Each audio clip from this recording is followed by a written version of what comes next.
Hello friends, आज मैं आपको दो रेसिपी बनाकर दिखाऊंगी जो व्रत वाली होगी और बिना व्रत वाली होगी। सबसे पहले हम व्रत वाला लौकी का रायता तैयार करेंगे। एक बर्तन में छाछ लेंगे, उबला लौकी डालेंगे।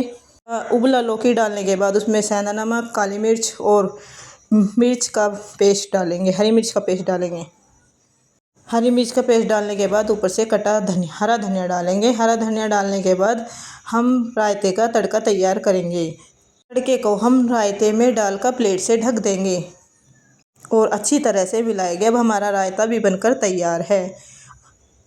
रायते के बाद अब आपको हम समाई के चावल का डोसा बनाकर दिखाएंगे, जो कि हमने 2-3 घंटे पहले चावल को भिगो कर रखा था और उसको अच्छे से साफ धुलकर अब हम एक मिक्सी के जार में कर उसे मिक्सी ग्राइंड कर लेंगे।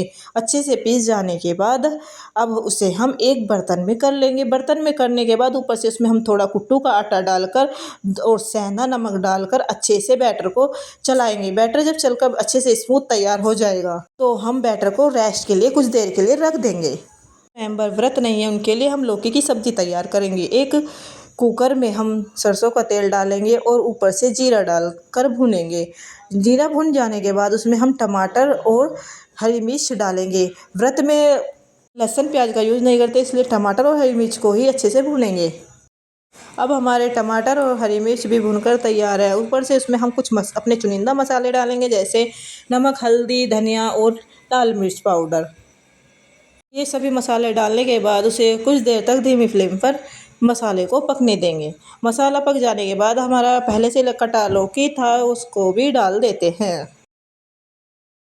लौकी डालने के बाद उसे अच्छे से चलाएं और उसमें थोड़ा सा फिर पानी डाल देते हैं। पानी डाल देने के बाद उसे अच्छे से मिक्स कर ऊपर से कुकर का ढक्कन लगा देते हैं।